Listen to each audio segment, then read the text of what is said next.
فيضاعفه له أضعافا كثيرة والله يقبض ويبسط وإليه ترجعون صدق الله العظيم.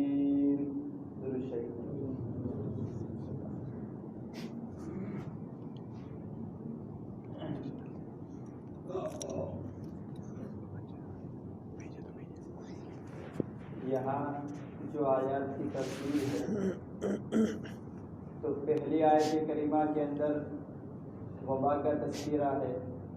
بنو اسرائیل کی اس قوم پر جو وبا آئی تو اس کا تذکرہ ہوا.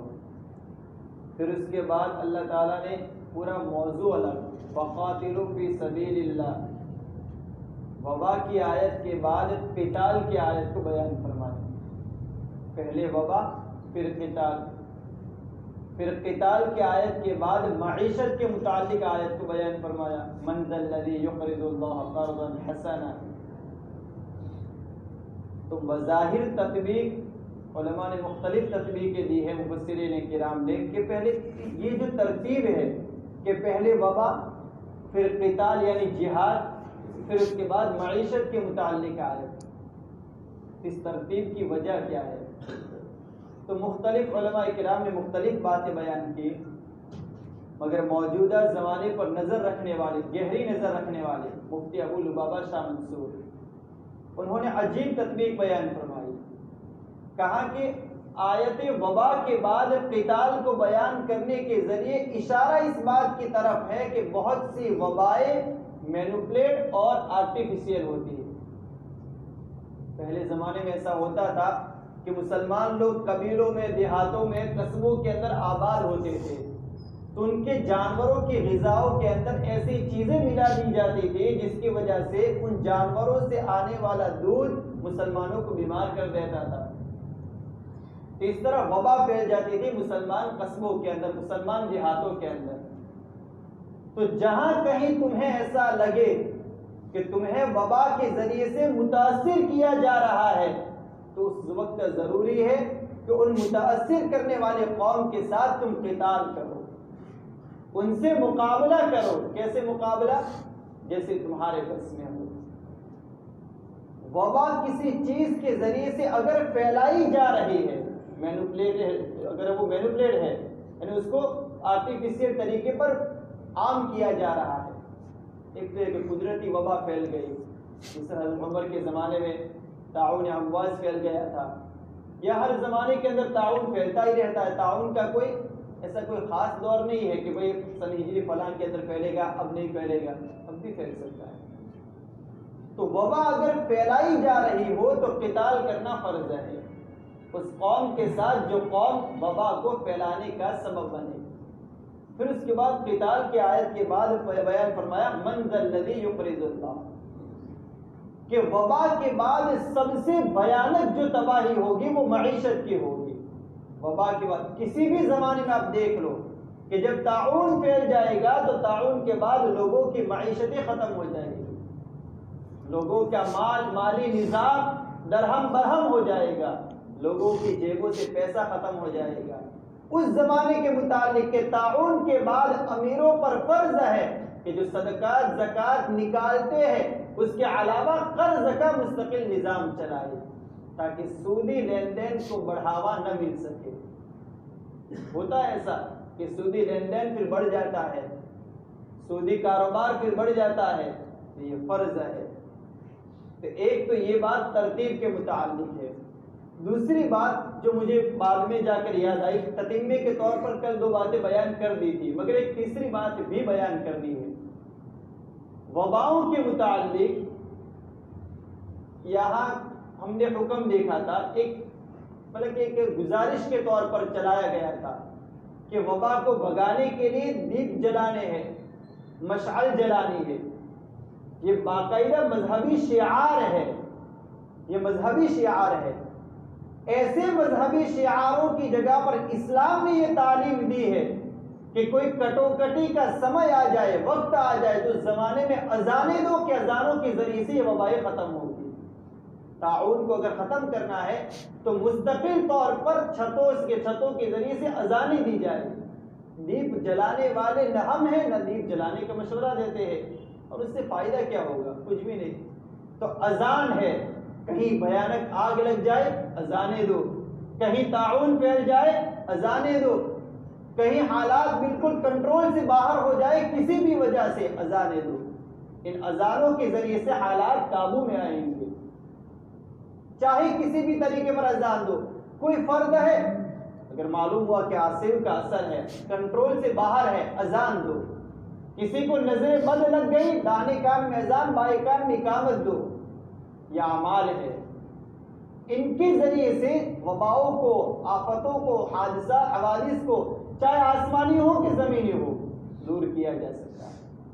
آگ لگ جائے اذان دو, سیلاب آ جائے اذان دو, تعاون پھیل جائے اذان دو, بچے مر جائے اذان دو, کچھ بھی ضرورت ہو اذان دو. تو اذانوں کے ذریعے سے مستقل طور پر اللہ کی مددوں کو اتارنے کا ایک بہت بڑا راستہ ہے اذان. دیپ نہیں, اذان. اندھیروں میں کہ اجالوں میں اذان کا برابر فائدہ ہے, چاہے کسی بھی وقت دی جائے.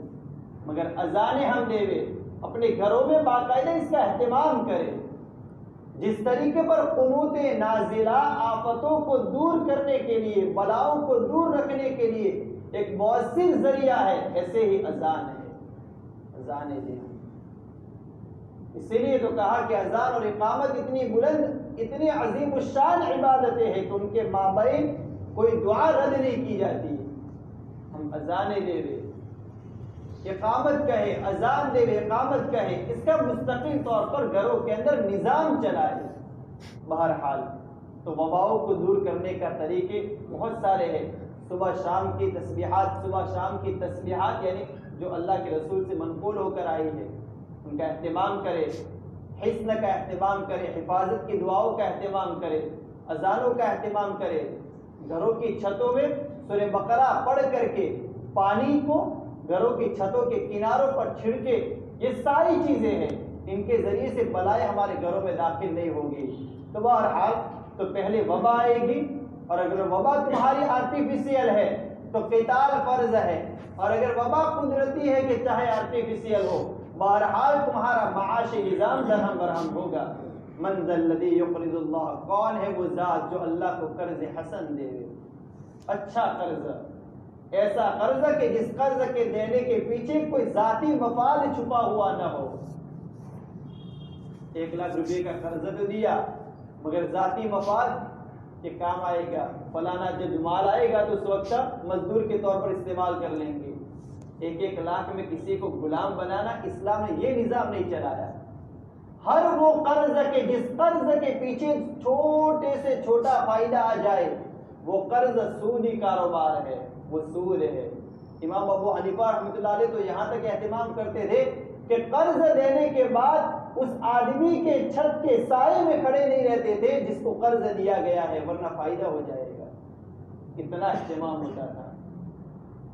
قرض دینے کے بعد قرآن کریم مستقل کا لا تبطلوا صدقاتکم, صدقات ہو کہ قرضے ہو, اگر وہ 2 چیزیں دینے کے بعد بالمن والاذى, یہ 2 شکلیں پیدا ہو گئی کہ 2 آدمیوں کے سامنے کہہ دیا کہ میں نے تجھے قرض دیا ہے, یا 2 آدمیوں کے سامنے کہہ دیا کہ میں نے تجھے صدقہ دیا ہے بالمن, یا یہ کہ والاذى, کوئی تکلیف پہنچا دی گئی اس کو یا اس کے ریلیٹیو میں سے کسی کو. اللہ نے فرمایا لا تبطلوا, اس کے ذریعے سے نظام باطل ہو جاتا ہے, تمہارے صدقے کا ثواب ختم ہو جاتا ہے, قرضے کا ثواب ختم ہو جاتا ہے. قرضہ دینے کا بھی ثواب ہے, بہت بڑا ثواب ہے. ایک حدیث پاک کا خلاصہ ہے کہ قرض دینے کے بعد جب تک وہ قرض واپس قرض دینے والا لوٹا نہیں دیتا, تب تک ہر روز کے لیے اتنی رقم صدقہ کرنے کا ثواب ملتا ہے. 6 مہینے کے لیے اگر کسی کو 1 لاکھ روپے کا قرض دیا تو 6 مہینے تک ہر دن کا 1 لاکھ روپے صدقہ کرنے کا ثواب ملے گا. مگر شرط یہ ہے کہ اچھے طریقے پر پیش آیا جائے. صدقہ, قرضہ دینے والے کا بھی نیت ٹھیک ہو, لینے والے کی بھی نیت ٹھیک ہو. اس طریقے پر قرضوں کو لینا کہ قرض لینے کے آپ لوگ عادی بن جائے, کہ ہم عادی بن جائے, یا اس طریقے پر قرض دینا کہ قرض دینے والا گویا کہ حاکمیت کی حیثیت اختیار کر لے، دونوں چیزیں خراب ہے۔ نہ لینے کا عادی ہونا ہے، نہ دینا اس طریقے پر ہے گویا کہ حاکم ہے۔ دونوں چیزوں کی اسلام نے نفی کر دی ہے۔ اسلام کہتا ہے کہ اس طریقے پر قرض دو کہ قرض دینے والا یہ سمجھے کہ میں احسان نہیں کر رہا، وہ مجھ پر احسان کر رہا ہے، اور قرض لینے والا یہ سمجھے کہ ضرورت کے بقدر مجھے لینا ہے، جب میری ضرورت ختم ہو جائے گی مجھے اس کے واپس کر دینا ہے۔ جب آپس کے بھائیوں کے قرض کے لین دین بڑھیں گے تو یہ جو سودی کاروبار پھیلے ہوئے ہیں ان کے دروازے ختم ہو، ان کے دروازے بند ہو جائیں گے، ان کے شٹر ڈاؤن ہو جائیں گے۔ آپس میں ایک دوسرے کو قرض دینے کا مزاج اگر بنے گا، ایک دوسرے کو قرض دینے کا مزاج بنانا اور مزاج بنانے کے لیے ترغیب دینا، یہ اسلام کا عین موقف ہے۔ اسلام نے اس کی باقاعدہ ترغیب دی ہے کہ قرضے دو آپس میں ایک دوسرے کو۔ پورے قرآن کریم میں 6 جگہ پر اللہ تعالیٰ نے آیات قرض بیان فرمائی، 5 صورتیں ہیں، اور 5 صورتوں میں سے 6 جگہ پر مستقل طور پر ان تقرضوا اللہ قرضا حسنا، قرض حسن، من ذا الذی یقرض اللہ قرضا حسنا وعزرتموہم واقرضتم اللہ قرضا حسنا۔ ہر جگہ پر قرض حسن کی ترغیب دی ہے کہ قرض حسن، مالی انفاق، مال کا خرچ کرنا، چاہے صدقات کی شکل میں ہو کہ چاہے قرضوں کی شکل میں ہو، بہرحال وہ قرض حسن ہے۔ مگر بہترین آدمی وہ ہے جو موقع کی نزاکت سے اپنے پیسے کو دے اور اپنے پیسے کو لے لے۔ پیسہ دے دیا، قرضہ دے دیا، تو قرضہ دینے والے کو چاہیے کہ قرآن کریم کے احکام کا خیال کرے۔ آیت مدائنہ سورہ بقرہ کے اندر، پورے قرآن میں سب سے لمبی آیت وہی ہے، قرض کی آیت، کہ بنیادی طور پر 3 حکم ہے کہ جب قرضہ دیا جا رہا ہو اس کی تحریر لکھ دی جائے دستخط کے ساتھ، دینے والا بھی دستخط کرے، لینے والا بھی دستخط کرے، تحریر لکھ دی جائے، میعاد متعین کر دی جائے کہ 1 سال کے لیے، 6 مہینوں کے لیے۔ دوسرا کہ گواہ بنا لیے جائے، آپس کا جو قرض ہے، میں نے اس کو قرضہ دیا، اس نے مجھے قرضہ دیا، اس پر گواہ ہونے چاہیے، تحریر کے ساتھ ساتھ گواہ ہونے چاہیے۔ اور تیسرا کہ جو قرض کے جو لین دین جو ہو رہی ہے، اس قرض کے لین دین کو دونوں کے لیے اللہ کی ذات پر توکل کرتے ہوئے ایک دوسرے کے خلاف گواہ استعمال نہیں کرنا ہے، ہر ایک کو اپنے حق میں گواہ استعمال کرنا ہے۔ تو یہ نظام ہے قرضہ دینے کا، اور قرض لینے والا بھی ٹال مٹول نہ کرے، جب وقت پورا ہو جائے کچھ بھی کر کے انتظام کرے۔ یہ سب احکامات ہیں، سارے احکامات ابھی بیان نہیں کرتا، انشاءاللہ اس کو کل بھی بیان کروں گا، مگر کہ وبا کے بعد، تعاون کے بعد مالی انفاق بڑھانا چاہیے، خرچ خیرات۔ آج تو ہماری زبانوں پر آتا ہے کہ معیشت تباہ ہو گئی، کہاں سے پیسہ لائے، مدارس والوں نے آنا بند کر دیا، لوگوں نے زکاتیں نکالنا بند کر دیا۔ یہ غلط نظام ہے۔ ہم نے اگر گزشتہ رمضان میں زکات نکالی تھی تو اس رمضان پر سال تو پورا ہو گیا، بہرحال سال تو گزرا نا، جب سال گزر گیا اس مال کی زکات نہیں نکالیں گے ہم گنہگار ہوں گے، چاہے مدارس والے آئے کہ نہ آئے، گنہگار ہم ہوں گے۔ زکات کے نظام سے غفلت نہ کرے، زکات کو نکالنی ہی نکالنی ہے، مگر تعاونی وبا کے دور میں غریبوں کا خیال زیادہ رکھنا ہے۔ ہم باقاعدہ اگر تحقیق نہیں کر سکتے تو کسی ایسے آدمی پر اعتماد کر کے جو آدمی اس کی تحقیق کر رہا ہو۔ البتہ کسی بھی اسلام میں پہلے دور سے، پہلے زمانے سے اگر دیکھا جائے تو خلافت کے بعد معاشی نظام کو، خلافت کے بعد جو معاشی نظام، پیسوں کا جو نظام ہے، ان پیسوں کے نظام کو ہمیشہ اسلام نے منظم رکھا ہے۔ اسلام نے ارائے پرائے ڈھور کی طرح نہیں چھوڑ دیا کہ جاؤ جس وہ وہاں پر چل رہا ہے، وہ وہاں پر چل رہا ہے، وہ وہاں پر چل رہا ہے، ایسے نہیں۔ ہمارا جو پیسہ جا رہا ہو وہ ایسی جگہوں پر جا رہا ہو کہ جہاں پر جانے سے ملت کا فائدہ ہو رہا ہو، ذاتی فائدہ نہ دیکھا جائے۔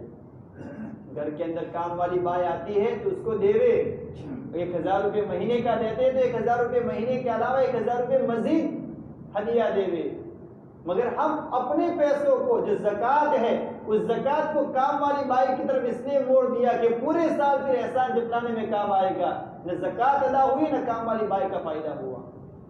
اس لیے ایسا طریقہ اختیار نہ کیا جائے.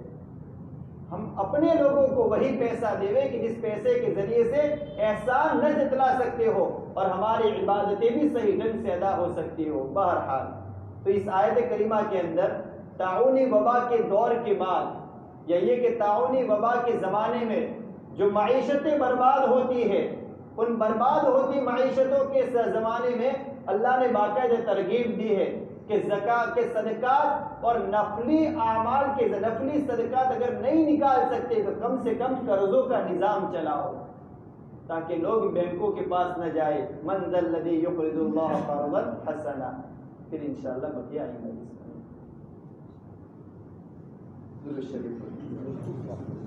بسم اللہ الرحمن الرحیم. اللهم لك الحمد كله ولك الشكر كله وإليك يرجع الأمر كله علانيته وسره بيدك الخير كله إنك على كل شيء قدير. اللهم صل على سيدنا ومولانا محمد وعلى آل سيدنا ومولانا محمد وبارك وسلم. اے اللہ تو ہماری مغفرت فرما، اے اللہ تو ہمارے حال پر رحم و کرم فرما، اے اللہ ہمیں ہر نیک عمل کی توفیق اے اللہ ہمارے ساتھ شامل حال فرما. اے اللہ ہماری ٹوٹی پھوٹی عبادتوں کو رمضان کے مبارک مہینے کے قبول فرما. اے اللہ ہمارے صیام کو قبول فرما، قرآن کے ساتھ ہمارے قیام کو قبول فرما. اے اللہ ان عبادتوں کے حقوق ادا کرنے میں جو ہم سے کوتاہی رہ جاتی ہے اس سے درگزر فرما. ہماری ٹوٹی پھوٹی عبادتوں کو اپنے دربار میں قبول فرما. ہماری زندگی بھر کی سیئات کو حسنات سے مبدل فرما. ہماری ٹوٹی پھوٹی حسنات کو اپنے مبارک جناب میں قبول فرما. اے اللہ ہمارے مرحومین کی مغفرت فرما، ہمارے شیخ محترم کی مغفرت فرما، ہمارے شیخ محترم کی مغفرت فرما، ہمارے شیخ محترم کی مغفرت فرما. اللہ کروٹ کروٹ انہیں چین سکون راحت اطمینان نصیب فرما. جنت کی کیاریوں میں سے ایک کیاری ان کی قبر کو بنا دے. جنت الفردوس میں اعلیٰ مقام عطا فرما. ایسی جنت انہیں عطا فرما کہ جس کی چھت اے اللہ تیرا عرش ہو. اے اللہ انہیں اپنے دربار میں محبوبیت اور مقبولیت کے دروازے کے عہدے سے مالا مال فرما اور اعلیٰ سے اعلیٰ مقام انہیں عطا فرما. ہمارے مجمع میں جتنے بھی جن کے بھی جو بھی مرحومین ہیں ان تمام کے لیے ان دعاؤں کو قبول فرما، ان تمام کے لیے ان دعاؤں کو قبول فرما. امت کے حال پر رحم و کرم فرما، نفس انسانیت کی مدد فرما. اے اللہ جو تیرا لشکر اترا ہوا ہے زمین پر اس لشکر کو امت سے اے اللہ انسانیت سے دور فرما دے. امت کی مدد فرما، انسانوں کی مدد فرما. سسکتی آہوں کی اللہ لاج رکھ لے. اے اللہ لوگوں کی مدد فرما، جو بیمار ہیں انہیں شفا کامل عاجلہ دائمہ مستمرہ نصیب فرما. رمضان کے مبارک لمحات کی برکت سے اے اللہ ماحول کو نورانی معطر بنا دے، ماحول کو نورانی معطر بنا دے، ماحول کو نورانی معطر بنا دے. ہر طرف سے اللہ وبائی امراض کو ختم فرما، فتنوں کو ختم فرما. اے اللہ تعاون کو ختم فرما. اے اللہ جو بھی سازشیں ہیں اسلام اور مسلمانوں کے خلاف انہیں ان کے منہ پر مار دے. مسلمانوں کی مدد فرما، مسلمانوں میں اجتماعیت پیدا فرما. اللہ ان کی اجتماعیت کو پارا پارا فرما. اللہ ان کی زمینوں کو ان پر دسا دے. ان کے اللہ ان کے مقدر میں اگر ہدایت نہیں ہے تو میرے مولا ان کی سازشوں کو ان کے منہ پر مار دے، ان بجلیوں کو ان پر چمکا دے، بادل کی گرجوں سے انہیں بہرا فرما دے. ہماری مدد فرما، ان کی مدد نہ فرما. ہمارے خلاف سازشیں کرنے والوں کی مدد نہ فرما. اے اللہ ہمارے حاسدین کی، اے اللہ ہم پر ظلم کرنے والوں کی، ہمارے خلاف چالے چلنے والوں کی اور زمانے بھر کے کافروں کی اللہ اگر ان کے مقدر میں ہدایت ہے تو ہدایت عطا فرما، اگر ہدایت نہیں ہے تو ان سے زمین کو پاک صاف فرما. ربنا تقبل منا انك انت السميع العليم وتب علينا انك انت التواب الرحيم. وصلى الله تعالى على خير خلقه وعلى اله وصحبه اجمعين.